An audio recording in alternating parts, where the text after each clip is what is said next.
جو آیت کریمہ آپ حضرات کے سامنے پڑھنے کا شرف حاصل ہوا ہے، خالق کائنات، مالک کائنات، رازق کائنات اللہ رب العزت نے اس آیت کریمہ میں اپنے پیارے حبیب صلی اللہ علیہ وآلہ وسلم کو دنیا میں بھیجنے کا مقصد بیان کیا ہے۔ اس پر مختصر گفتگو ہوگی۔ اصل میں سیدہ طیبہ طاہرہ زاہدہ عابدہ حضرت سیدہ اماں حلیمہ پاک رضی اللہ تعالی عنہا، جو ہمارے آقا مولا صلی اللہ علیہ وسلم کی رضائی والدہ ہیں، جنہوں نے آپ کو دودھ پلایا ہے، ان کا تذکرہ خیر بھی مختصر الفاظ میں پیش کیا جائے گا۔ حضرات گرامی، آیت کریمہ میں نے پڑھی ہے کہ یا ایھا النبی، اے نبی، انا ارسلناک، ہم نے آپ کو بھیجا ہے بشیرا، خوشخبری سنانے کے والا، اور نذیرا، اور ڈر سنانے والا۔ مطلب کیا ہے کہ اللہ رب العزت نے امام الانبیاء صلی اللہ علیہ وآلہ وسلم کو دنیا میں مبعوث کیوں کیا؟ میلاد کا تذکرہ حق وہ ایک الگ بات ہے۔ میلاد شریف باعث برکت ہے، اس پر حضور خوش ہوتے ہیں۔ میلاد کا تذکرہ خود میرے رب نے ابھی کچھ بھی نہیں بنا تھا تو عالم ارواح میں اپنے پیارے حبیب کا ذکر خیر فرمایا تھا، اور پھر ہر اس نفوس قدسیہ پر جس میں میرے آقا صلی اللہ علیہ وسلم کا نور مبارک ٹھہرا، اللہ نے ان پر بھی برکات اور فیوزات کا نزول فرمایا۔ جس رحم میں، جس پشت میں میرے آقا مولا صلی اللہ علیہ وسلم کا نور پاک ٹھہرا رہا، اللہ نے اس پشت پاک کو بھی، اس رحم پاک کو بھی برکتوں سے نوازا ہے، اور دنیا میں آخر میں مبعوث کیا۔ امت مصطفیٰ کو ایک عظیم الشان نبی عطا فرمایا، تو وہ اللہ کی کون سی صفات سے جو ہے وہ معتصم ہے کہ اللہ رب العزت کی شریعت، اللہ رب العزت کا کلام، اللہ رب العزت کا دین لوگوں تک پہنچانے میں، تو اللہ نے فرمایا کہ نبی ہم نے آپ کو بھیجا ہے تاکہ لوگوں کو آپ خوشخبری سنائیں، کس کی؟ جنت کی، اور لوگوں کو ڈرائیں کس سے؟ جہنم سے۔ جہنم سے ڈرائیں، لوگوں کو معرفت الہی سکھائیں، لوگوں کو اللہ کا پیغام پہنچائیں، لوگوں کو اللہ کا دین سکھائیں۔ میلاد حضور صلی اللہ علیہ وسلم اماں آمنہ کے گھر آئے، اماں حلیمہ پاک کے گھر پہنچے، وہاں سے 5 سال کی عمر میں واپس آئے، پھر 6 سال کی عمر میں حضور کی والدہ ماجدہ کا انتقال ہوا۔ اس کے بعد آدم دادا کی کفالت میں رہے، اس کے بعد آدم نے جو ہے وہ چچا کی کفالت میں رہے، پھر حضور جوان ہوئے، حضور صلی اللہ علیہ وسلم نے شادیاں فرمائیں، پھر نبوت کا اعلان فرمایا، لوگوں کو دین پہنچایا۔ اب ہم نے یہ دیکھنا ہے کہ ہم نبی پاک صلی اللہ علیہ وسلم کے کس حصے کو اپنے اوپر لاگو کریں۔ اصل میں یہ سمجھنا ہے کہ کس حصے کو نبی پاک صلی اللہ علیہ وسلم کے 40 سال آپ نے مکہ میں گزارے، اپنا 40 سال کے بعد نبوت کا اعلان فرمایا، 23 سال آپ نبوت کے بعد دنیا میں رہے۔ کیا وہ 23 سال والا عرصہ ہم نے اس کو لاگو کیا ہوا ہے، عمل کیا ہوا ہے، یا جو نبی پاک صلی اللہ علیہ وسلم کی 6 سال کا عرصہ ہے، پیدائش سے لے کر 6 سال کا عرصہ، یا پیدائش سے پہلے جو آسمانی کتب میں آپ کی تعریف و توصیفات اللہ کی الہامی کتب میں اور صحیفوں میں جو ہے وہ ذکر خیر کا وہاں موجود ہے، کیا ہم ان کا تذکرہ کرتے ہیں، اس پر عمل کرتے ہیں؟ یا نبی پاک صلی اللہ علیہ وسلم نے 23 سال کا عرصہ جو ہمیں اس قوم میں گزارا، اس امت میں گزارا اور امت کو اللہ کی وحدانیت کا پیغام دیا، کیا ہم اس کو لاگو کرتے ہیں؟ تو تقریباً اگر میں یہ کہوں تو بجانا ہوگا کہ ہم نے نبی پاک صلی اللہ علیہ وسلم کی تشریف آوری اور پہلے آپ کی تشریف آوری کی پہلے کے تذکرے اور 6 سال تک ہم نے اس کو تو سمجھ رکھا ہے، لیکن حضور آئے کیوں یہ مقصد ہم نے چھوڑ دیا ہے۔ اگر یہی مقصد انسان سمجھ آئے حضور آئے کیوں صلی اللہ علیہ وسلم، حضور دنیا میں اللہ نے کیوں بھیجے، حضور صلی اللہ علیہ وسلم دنیا میں آپ کا میلاد کیوں ہوا ہے، ولادت کیوں ہوئی ہے، کہ تاکہ یہ قوم جو جس میں کفر و شرک کا گڑھ بن چکی تھی، یہ پاک جگہ جو کفر و شرک کے مرکز بن چکے تھے، میرا پاک گھر جو کفر و شرک کا مرکز بن گیا تھا، جو ازل سے وہاں تک اہل حق کا مسجود رہا، اہل حق کا قبلہ رہا، اس قبلے کو جو ہے وہ کفر و شرک کا گڑھ بنا دیا گیا۔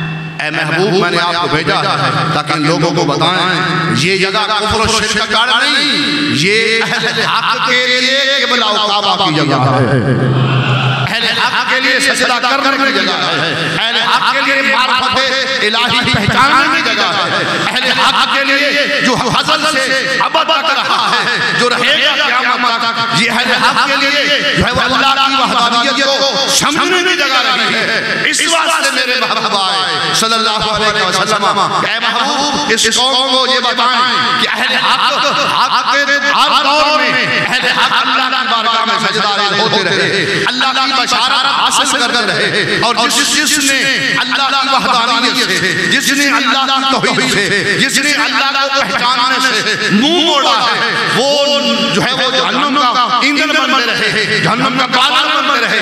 اے محبوب ان کو جہنم سے ڈرائیں اور جنت کی خوشخبری سنائیں، لیکن اعمال کے بعد اعمال کریں، اللہ کے راستے پر چلیں، رسول اللہ صلی اللہ علیہ وسلم اللہ کا پیغام لے کر آئے اس پر چلیں، اور پھر دیکھیں اللہ تمہیں اس کا اجر و ثواب جنت کی صورت میں عطا فرما دے گا۔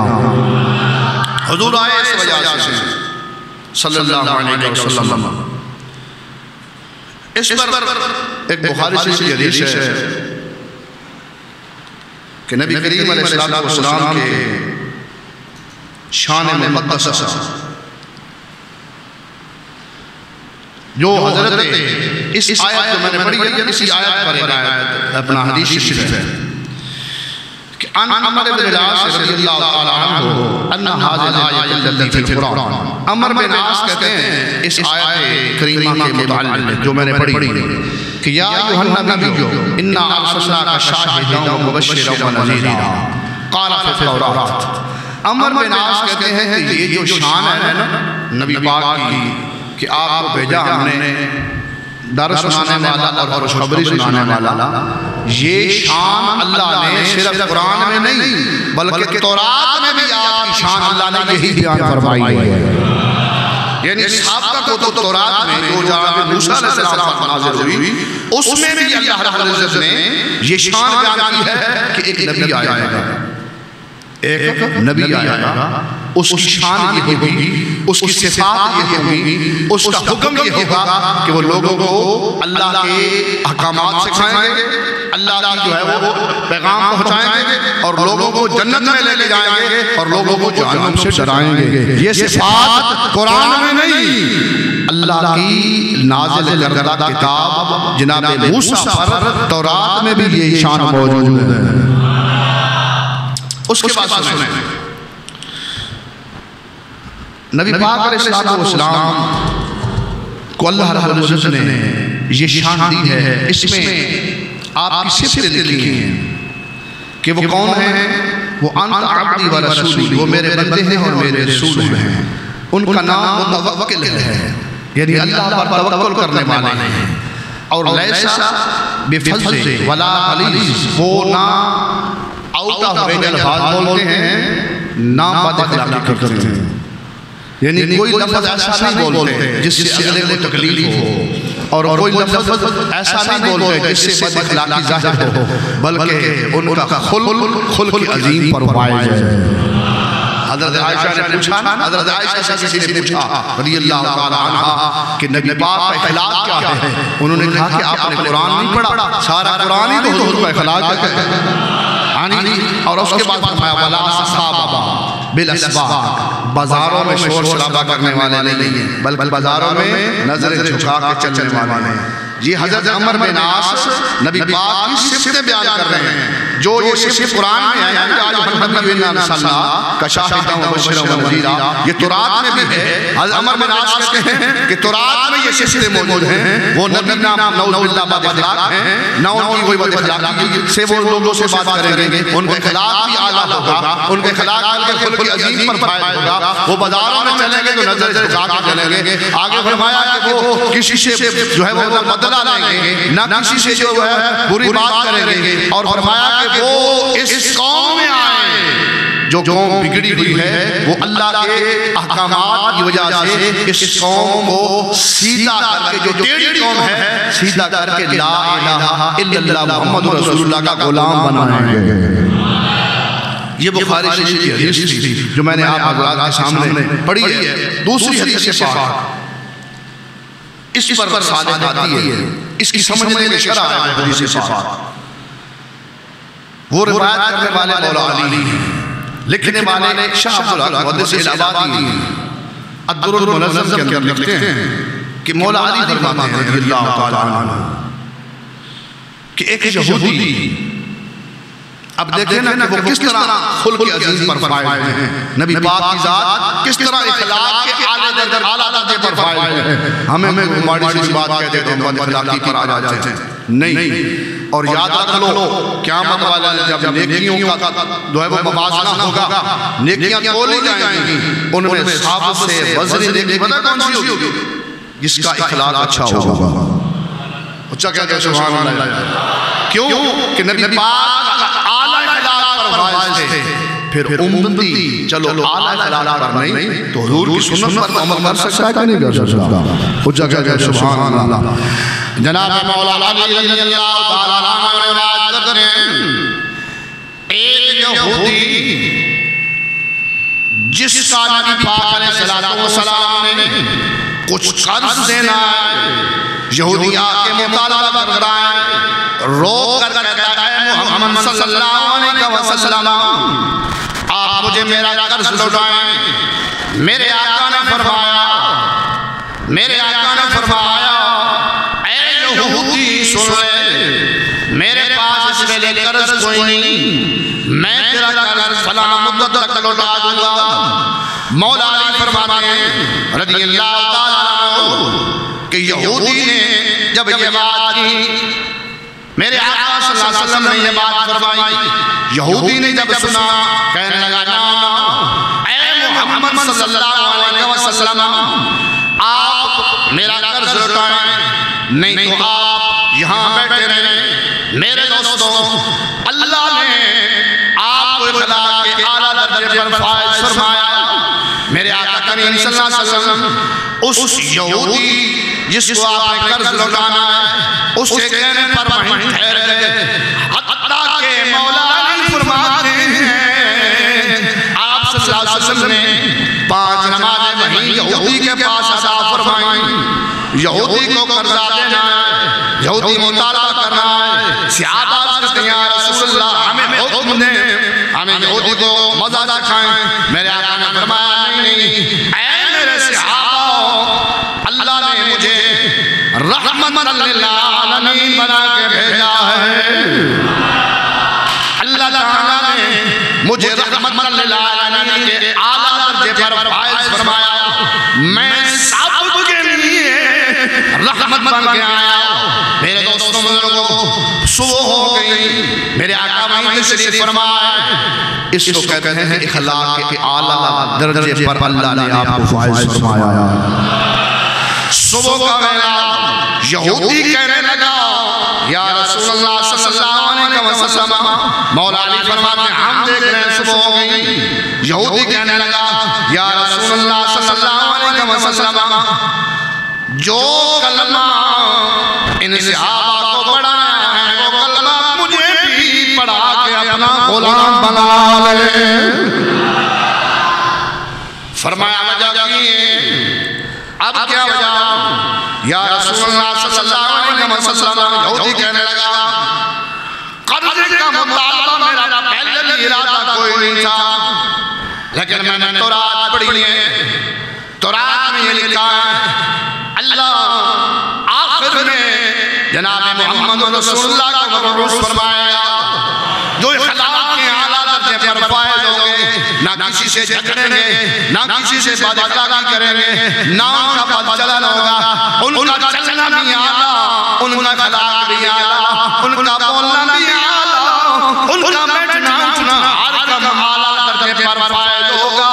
یا رسول اللہ میں دیکھ رہا تھا کہ تورات میں جو آپ کو اللہ نے صفتیں دی ہیں کیا وہ آپ میں پائی جا رہی ہیں نہیں؟ میں نے دیکھ لیا یا رسول اللہ جیسے اللہ نے تورات میں آپ کی صفتیں بیان کی ہیں جناب موسیٰ علیہ السلام پر، میں نے وہ پڑھی ہیں ایک ایک صفت اس پر آپ پورے اتر رہے ہیں کیونکہ میں نے تورات میں پڑھا آپ اخلاق بھی اعلیٰ، آپ کا چلنا اٹھنا بیٹھنا سب کچھ اعلیٰ.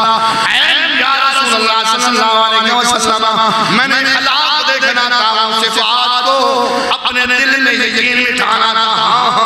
محمد صلی اللہ علیہ وسلم میں وہ صفات پائی جا رہے ہیں. اے میرے محبوب کے غلاموں، وہ یہودی کہنے لگا میں نے ساری صفتیں آپ میں تورات والی دیکھ لی ہیں. یا رسول اللہ اس واسطے میں آپ کی غلامی اختیار کر رہا ہوں.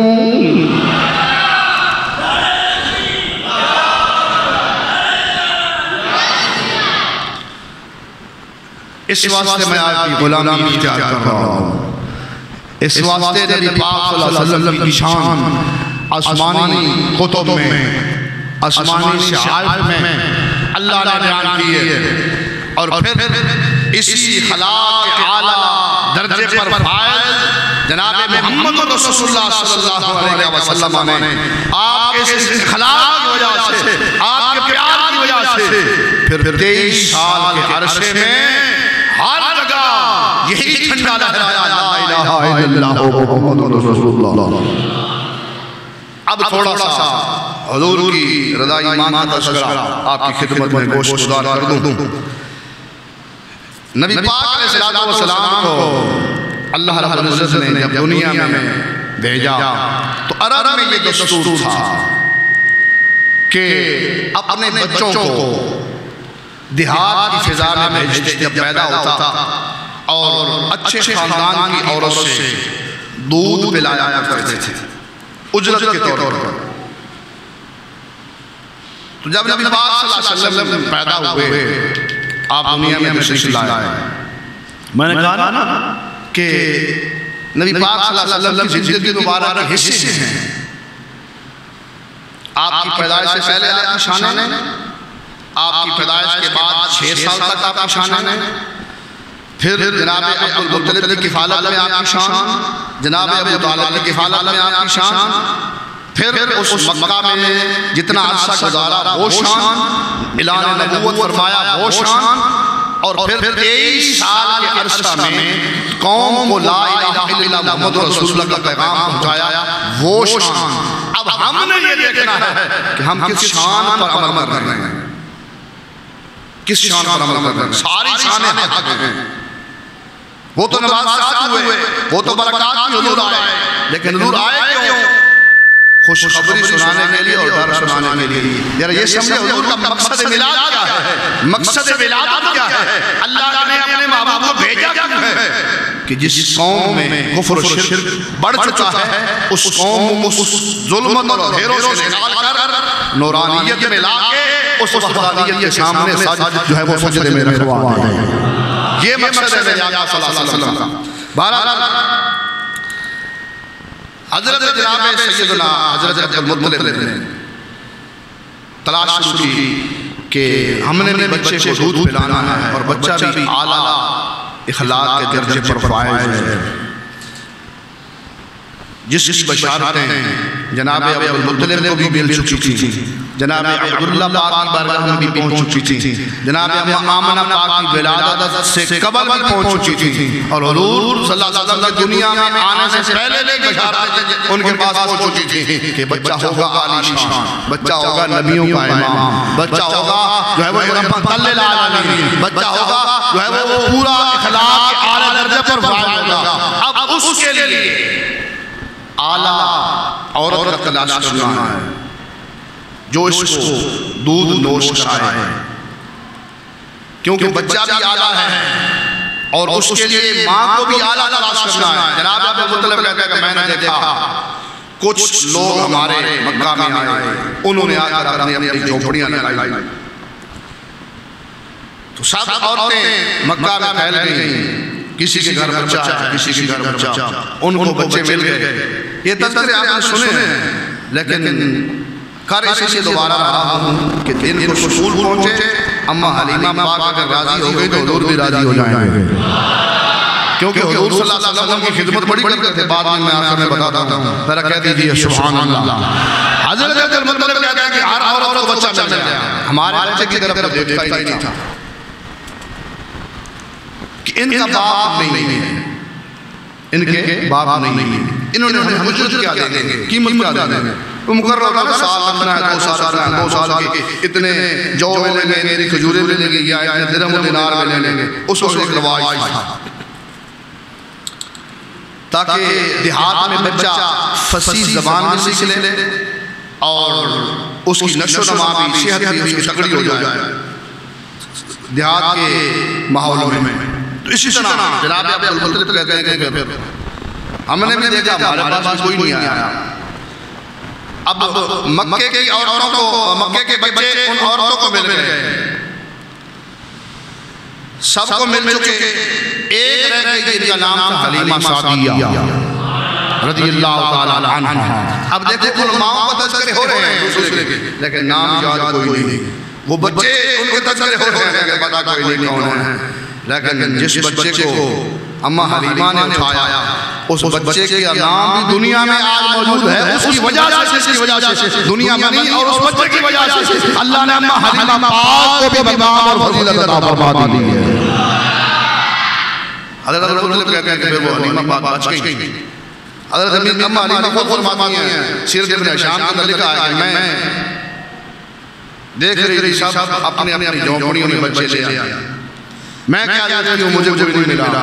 اب ان کو یہ بھی پتا تھا کہ یہ بچہ جو بچ گیا ہے اس کا باپ نہیں ہے. ان کے ساتھ حالانکہ پہلے حلیمہ فرماتی ہیں کہ انہوں نے بھی دیکھا، انہوں نے بھی جا کے دیکھا، لیکن جب پتا چلا کہ حضور صلی اللہ علیہ وسلم کے والد گرامی نہیں ہے تو اس وجہ سے چھوڑ دیا. شاید اجرت ان کے دادا کی ہمیں دے دیتے، لیکن ان کو یہ نہیں پتا تھا جس گھر یہ خود چلے آئے اجرت بھی خود چل کے وہاں پہنچ جائے گی. اس جگہ کہ سبحان اللہ.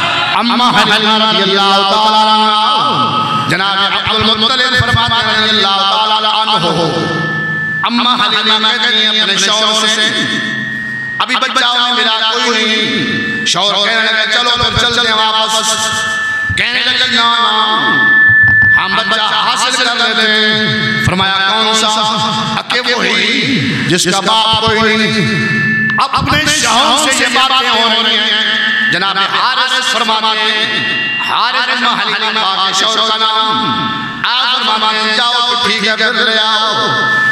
اما حلیمہ پاک فرماتی ہیں میں گئی قاشیانہ آمنہ پر، کہہ دو سبحان اللہ، قاشیانہ آمنہ پر، اما آمنہ کے مکان پر جس میں جناب محمد رسول اللہ شریف فرمائے. آپ صلی اللہ علیہ وسلم سفید لباس میں آپ نے زیر تن فرمایا آپ وہاں ہیں. جب میں پہنچی مجھے آمنہ آ دیکھا، کہنے لگی ہاں کیوں آئی ہو؟ عرض کرتی ہیں اے امام الانبیاء کی والدہ ماجدہ میں اس کو حاصل کرنے آئی ہوں۔ اماں حلیمہ فرماتی ہیں کہ میں نے جب اٹھایا آنکھ محمد رسول اللہ نے میری گود میں کھولی، کیا دیکھتی ہوں ایک نور کی شعاع نکلتی ہے جو کمرے کو بھی روشن کرتی ہے، آسمان تک روشنی پہنچ جاتی ہے۔ کہتی ہیں میں نے اپنا دودھ پلایا، دائیں طرف سے پلایا، میرا دودھ تھا کوئی نہیں۔ ہم آئے تھے، ایک گدی تھی، ایک اونٹنی تھی جو بڑی لاغر ہے، بڑی کمزور، بڑی لاغر، بڑی کمزور، 61 سال کا دور، کھانے کے لیے کچھ نہیں ہے، دودھ بھی پستانوں میں نہیں ہے، لیکن کیا ہوتا کیا ہے جب امام الانبیاء صلی اللہ علیہ وسلم نے دودھ نوش فرمایا، اماں حلیمہ پاک فرماتی ہیں رضی اللہ تعالیٰ عنہ، میرے پستان دودھ سے بھر گئے۔ نہیں سکتا، سیروں کو بھی نہیں سکتا تھا، لیکن جب سے جناب محمد رسول اللہ نے اپنے لب مبارک میرے پستان سے لگایا، اللہ نے ایسا کرم فرمایا، اب محمد رسول اللہ بھی سیر ہو جاتے ہیں، اللہ نے میرے بیٹے کو بھی ان کی وجہ سے سیر فرمایا۔ اچھا جا رہا کہتے ہیں سبحان اللہ۔ جب میں نے کیا دوسری طرف کروں کہ دوسری سائڈ سے دودھ پلاؤں، آپ نے دودھ نوشنی فرمایا، اے میرے محبوب غلاموں، امام الانبیاء بچپن میں عدل سکھا رہے ہیں، کہا کہ اشارہ فرما رہے ہیں کہ دوسرے بھائی کو پلایا جائے، کہتی ہیں میں اٹھا کے لائی اپنی جھونپڑی میں، میرا شوہر حارث کہتا ہے اے حلیمہ بچہ سو رہا ہے، اکے ہاں سو رہا ہے، اکے دودھ پلایا، اکے ہاں پلایا، اکے تمہارا دودھ تھا تو کوئی نہیں کس طرح پلایا، اکے پتہ نہیں کس طرح پلایا، جب سے انہوں نے پستان سے اپنے لعا مبارک لگائے، دودھ سے میرے پستان مبارک بھر گئے، اب میرا بیٹا بھی سو رہا ہے سیر ہو کے اس بچے کی وجہ سے۔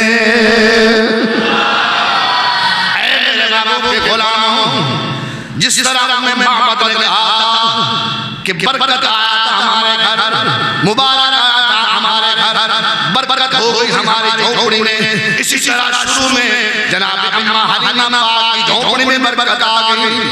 آپ کے شوہر اونٹنی کا دودھ نکالنے کے لیے ان کے پاس برتن ہے، وہی اونٹنی لاغر، وہی اونٹنی چلنے کے قابل نہیں ہے، اب دودھ کے پستان اس کے بھی کھیر بھری ہے، وہ بھی دودھ نکال دیں، برتن جو ہے وہ بھر گیا۔ آپ کہتے ہیں حارث جناب حارث رضی اللہ تعالیٰ عنہ، اے حلیمہ یہ بچہ بڑا برکت والا ہے، پہلے تمہارا بھی دودھ آ گیا ہے، اس نے بھی سیروں کے نوش فرما لیا ہے، اب ہم نے بھی سیروں کے دودھ نوش کر لیا اپنی اونٹنی کا، پہلے ہمارے پاس 10 سال کا زمانہ، اب ہمارے گھر پر برکتیں آ گئی، کیونکہ جس کی وجہ سے اللہ نے برکت کو پیدا کیا ہے وہ نبیوں کا امام حلیمہ پاک کی گود میں آ گیا ہے۔ اے محبوب کے غلاموں، ہمارے اوپر اپنے محبوب کی کتنی برکت ہے، گناہ ہو رہے ہیں، ہر قسم کا گناہ کر رہے ہیں، لیکن عذاب کوئی نہیں ہو رہا، محبوب کی برکت ہے، محبوب صلی اللہ علیہ وسلم کا وسیلہ ہے، ورنہ دیکھو تو صحیح اس امت میں کیا کیا گناہ نہیں ہے، ہر گناہ اس امت میں موجود ہے، لیکن عذاب کوئی نہیں۔ رب کا فرمان ہے وَمَا كَانَ اللَّهُ لِيُعَذِّبَهُمْ وَأَنْتَ فِيهِمْ، اے محبوب اس امت کو میں عذاب نہیں دوں گا کیونکہ آپ ان میں تشریف فرما ہے۔ اماں حلیمہ پاک کے گھر آئے، 61 سالی پھر ختم ہو گئی، پھر ہوتا کیا ہے، چند دن ہم نے وہاں مکہ میں گزارے، پھر اپنی سواریوں پر بیٹھ کر نبی پاک علیہ السلام کو گود میں بٹھایا، وہی سواریاں لائے ہیں چلنے کے قابل نہیں ہیں، اب وہ بھی عورتیں ہمارے ساتھ ہیں، ہیں جو بچے لے کر پہلے حاصل کر چکی تھی وہ بھی سواریوں پر ہمارے ساتھ چل رہی ہیں، لیکن پہلے ہم چلے تھے ان کے پیچھے پیچھے، اب ہم چل رہے ہیں ان کے آگے آگے۔